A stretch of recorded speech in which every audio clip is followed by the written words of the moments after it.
Hi, I'm Dolly Chapman, and I'm here to talk to you about caring for crosscut saws in cleaning, maintenance, storage, transport, and use.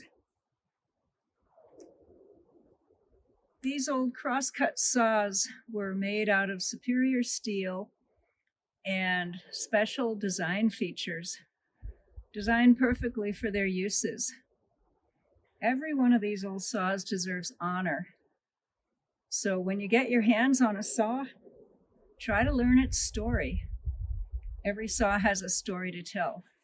Now, you'll be pretty excited if you get your hands on a saw like this. It's a new old stock Simon's number 325 perforated lance tooth felling saw. I've used it a lot for cutting down some big trees around here. But these are rare.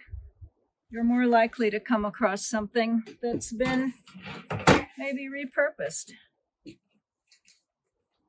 This saw here, for example, was probably at one time a 6-foot felling saw, but it's been cut off and fitted with one Western style handle to be used as a one-man saw.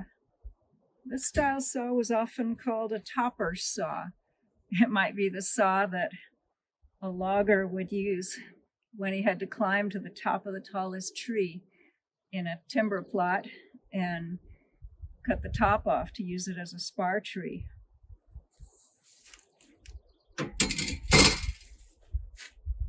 Here I've got a 7-foot Simon's Royal Chinook bucking saw, model number 503. It looks like a beauty. It's got all its teeth, long teeth. But you take a closer look at it like this,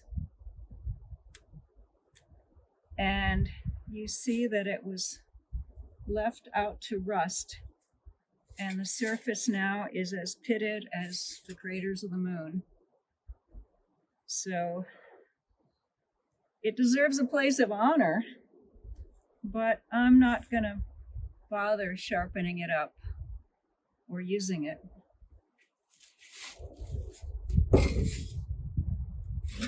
Now here is one of my favorite saws. I've named this one Merlin the Magician. This is a section of a 7-foot Simon's Royal Chinook bucking saw. The ends might have been damaged and cut off, or the owner might have just decided they didn't want a 7-footer. It's about 5 feet now. The teeth are a little short. I'm just another chapter in the story of this saw, and I really enjoy it. We've had some good days working together.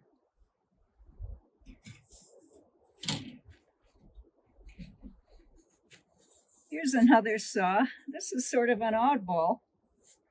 It's got a convex back, like some bucking saws. It has 2 holes on each handle end. The teeth are much shorter than they were originally. You can tell because they're quite a bit shorter than the blank ends. The gullets are square instead of round. They have been hand filed to the depth they are now. I don't know what this saw has been through. I looked at it and decided that it wouldn't be a good user. It'd take a whole lot of work to sharpen, and results wouldn't be what I would want. But I still honor this old saw.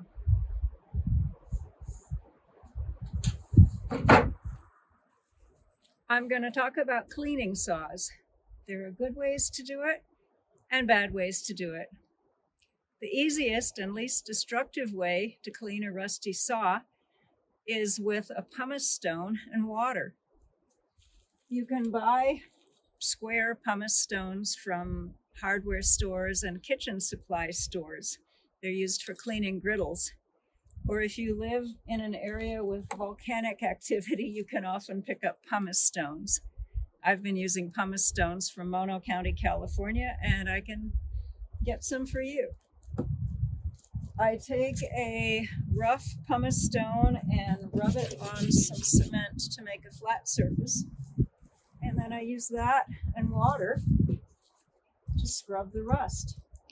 I put a little water on the saw and I bear down on the pumice stone and rub in a linear direction with the saw. And if I scrub over the teeth, it really won't hurt the teeth because the pumice stone is quite a bit softer than the saw metal, but it's harder than the rust. So you can see the rust starting to float up through the water and come off.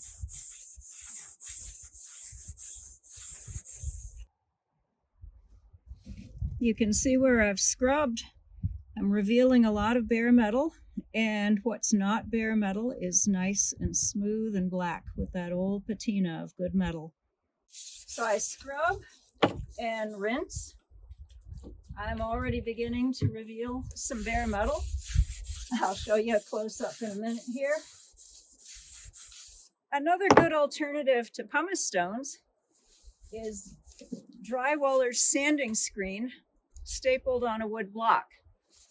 This is available at hardware stores. Works beautifully with water.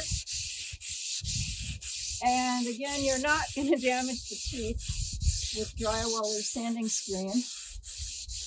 You're more apt to tear up your screen. Now I've scrubbed a little more and you can see more clean metal. You can see the original grind marks from the manufacture of the saw. If I kept going on it and quit talking, I'd have the whole saw cleaned up in less than 10 minutes. When I get to the area where the old logo might be, I'm going to switch from the pumice stone to some 320 grit fine wet or dry sandpaper on a sanding block so I can reveal that logo without damaging it. And you look here, this is a monarch with a lion face logo in there. I'll tell you another good reason to use a flattened pumice stone or drywaller sanding screen on a flat block to maintain your saw. When you do that, you're using a flat surface to maintain a flat saw. That's what you want to do. I don't recommend using a wire wheel or a wire brush, and I don't recommend using steel wool, because those do not maintain the flatness of your saw. If your old saw has a faint logo that you'd like to see better, I have a trick that might help. Wipe the logo area down with a little white vinegar, then let that dry completely. Then sand very lightly with fine grit sandpaper on a sanding block. You might get lucky and have a much better view of the old logo. So I've told you how I recommend cleaning saws with a pumice stone and water, or with drywaller sanding screen on a block and water. It's non-toxic, it's fast, it's easy, and it reveals the logo, reveals the original grind marks, leaves intact some of the story of your old saw. There are other methods for cleaning saws that I don't recommend. Some folks like to use rust-removing chemicals or a hydrolysis tank where you use a battery and electrical current to wear away the rust. That takes away some of the story of the saw, and if your saw has hairline cracks in the teeth, those methods can work into those cracks and weaken the teeth. I've had saws with some hairline cracks that have lasted years in use without coming apart, and I think that a harsher method of cleaning might damage. Here are two similar saws that were cleaned by different methods. The one on the bottom was cleaned by scrubbing with pumice. You can still see the ripple marks and grind marks from the manufacture process. The upper saw was cleaned by a chemical method. There are also some literature out there that recommends using an axe stone, the type of round corundum stone you would sharpen an axe or a Pulaski with. and I don't recommend that. I got a picture here of how that can scratch into the saw because those stones are harder than the saw metal. Another method I do not recommend at all. I do not recommend power tools. If you use a disc grinder or a belt sander or something like that, you are skinning your saw alive. And if that power tool gets anywhere near the tooth tips, you'll be reducing the amount of set. You'll be lowering and flattening those cutting edges in a way that can make it nearly impossible to restore the saw to good cutting. So don't even consider using a power tool, please. If your saw is just pitchy from use, at the end of the day, you can use a little denatured alcohol to cut pine pitch. It works very well. Or you can use various citrus solutions, but I like the Dissolve It brand. I've tested it on metal and found that it does not corrode the metal or discolor it in any way at all. So this will remove pine pitch, will remove gunk. I spray some on, let it sit a little bit, and then hit it with a cleaning brush.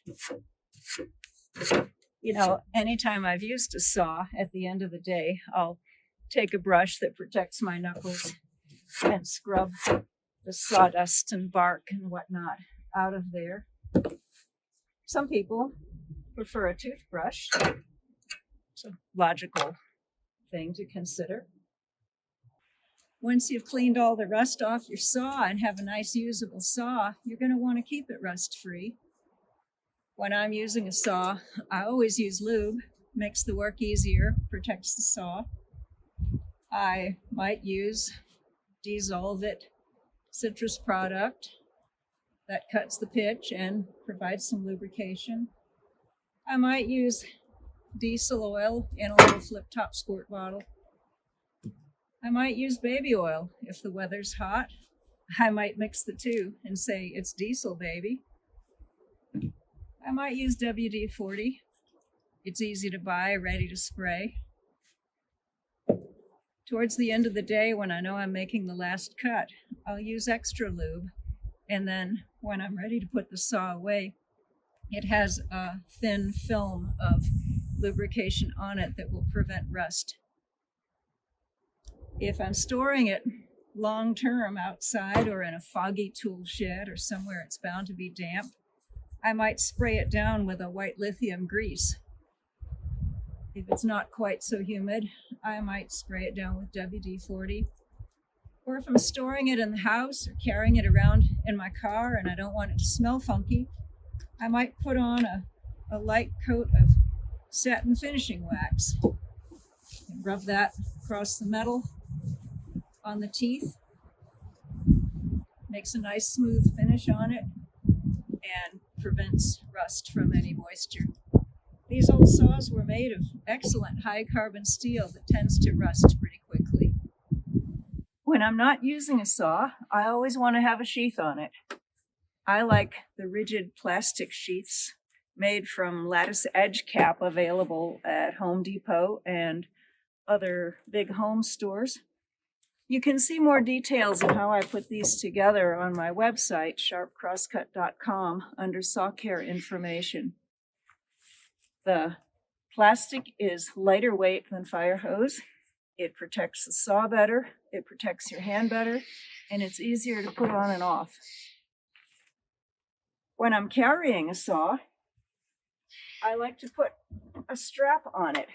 There's never a need to bend an old crosscut saw, and if you bend one, you might break it. I can put a strap on a saw with hooks hooked in the gullets, and I can carry it down the trail perfectly comfortably. I could also just stick this saw under my backpack strap because the hard plastic sheath will protect everything.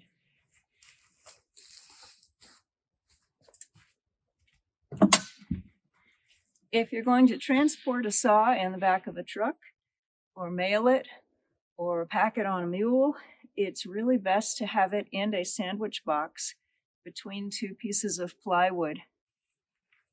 I have this nice old saw. It's another repurposed section of a Simon's 503 7-footer. But I've got it sitting on a piece of plywood over holes that go through the handle holes. And I have T-nuts on the back piece of plywood. I put the top piece on, put the bolts through, and tighten it down. Now, it seemed obvious to me that the holes and the bolts have to go through the holes in the saw.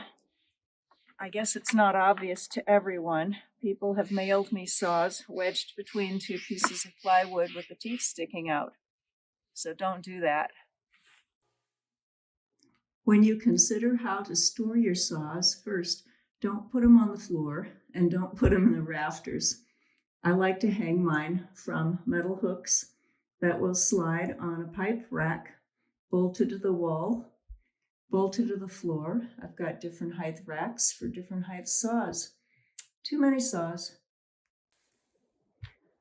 Okay, I'm going to tell you a little bit about sharpening saws, but I'm not going to tell you how to sharpen a saw here in 3 minutes of video. I don't have this saw in a vise. I don't have good lighting. I don't have a comfortable place to stand. I don't have the tools I would use. And I'm not even going to tell you all the steps or the order I would do them in. So clear that out of your mind. Now you're going to have a lot more fun with a saw, and you're going to honor it more if it's sharp. It's really satisfying to learn to sharpen your own saw, but there's a learning curve, and there can be a lot of tools and a lot of practice. If you're going to learn to sharpen your own saw, it's really best if you can learn in person from someone who can sharpen saws well and teach well. Someone who can explain the steps, demonstrate the steps, and then guide you through those steps. Of course, you can learn on your own. There are resources online, there are publications, and there are folks you can talk to on the phone who'll gladly answer some questions. Now, a lot of people know a few things about sharpening saws. And you know what I like about wilderness type folks is they're can-do kind of people. And they're usually willing to jump in and say, hey, I can figure that out. I know a little bit about it, and I'm sure I'll learn more.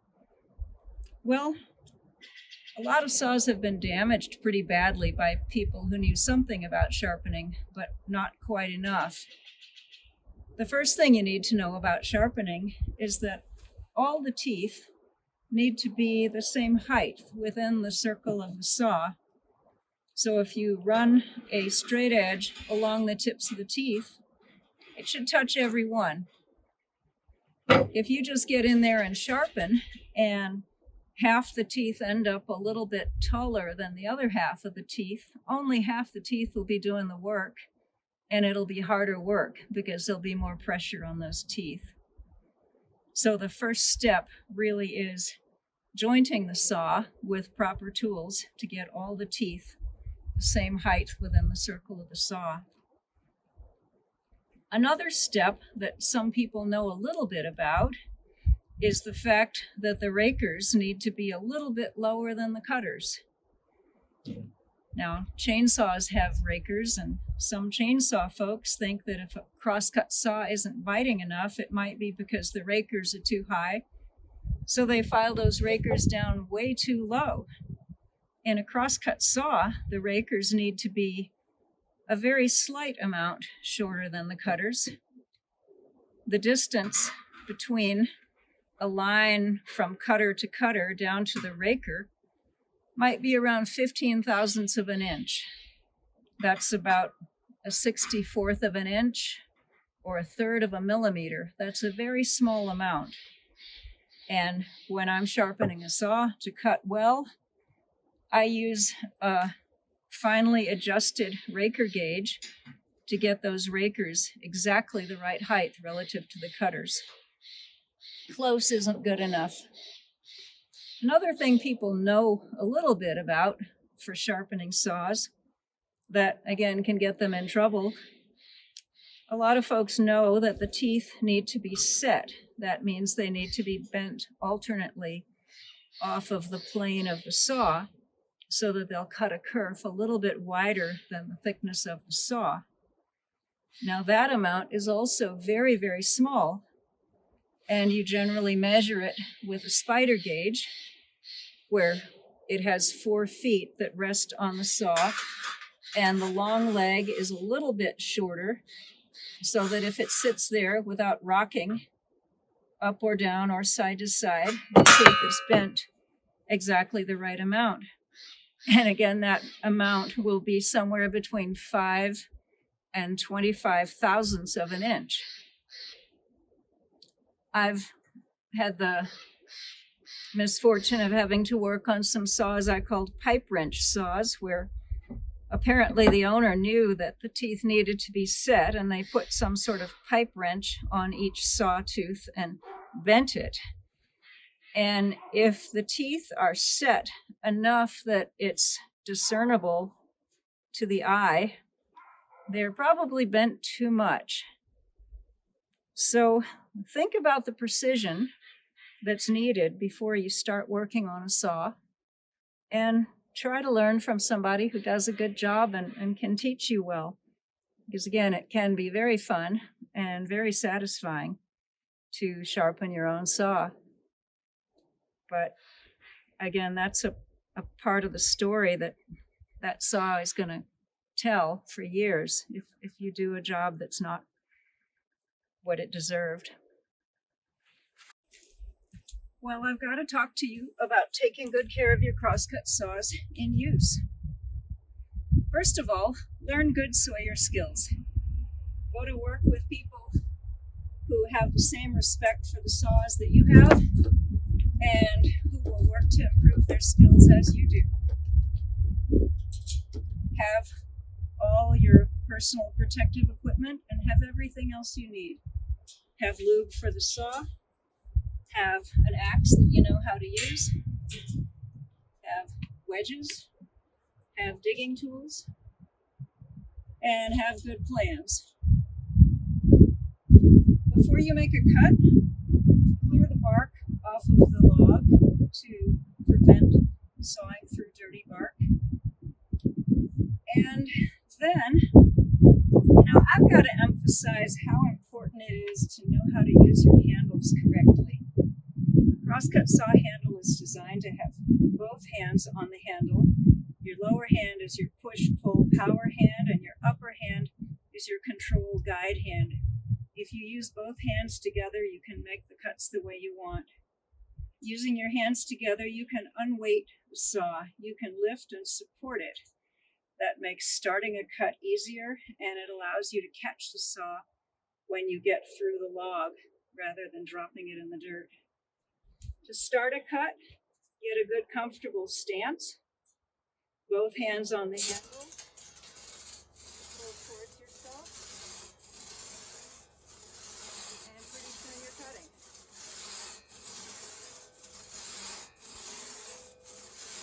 I don't try to tell people how to saw. The saw will teach you how to saw. Some saws want to be rocked a little bit. Most saws want to be pushed until it's straight. One thing I know is that a person who learns to single bunt well is going to be the best partner for two-man sawing.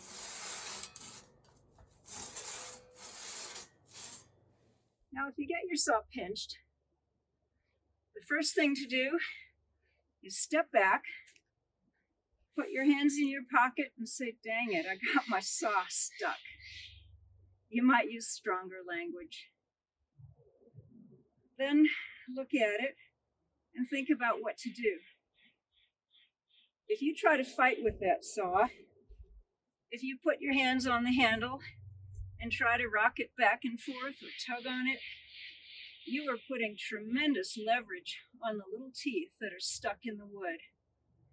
If you and your saw and that log get in a fight, two of you are going to lose. So again, if your saw gets pinched, and they do, step back, put your hands in a safe place, and think about what to do. You'll come up with a solution. When you're all done sawing, whether it's for one cut or for a lunch break, put your saw in a safe place. I always want the teeth to be up out of the dirt, so dirt won't be sticking on those oily teeth. And I want everybody to know where the saw is, so nobody's going to trip over it. Better yet, if you're putting that saw aside for more than just a few seconds, you might as well put the sheath back on. These plastic sheaths are pretty quick and easy to manage, and there's really no reason not to put them back on every time you're done with the saw. So take good care of your saws in use. Honor them.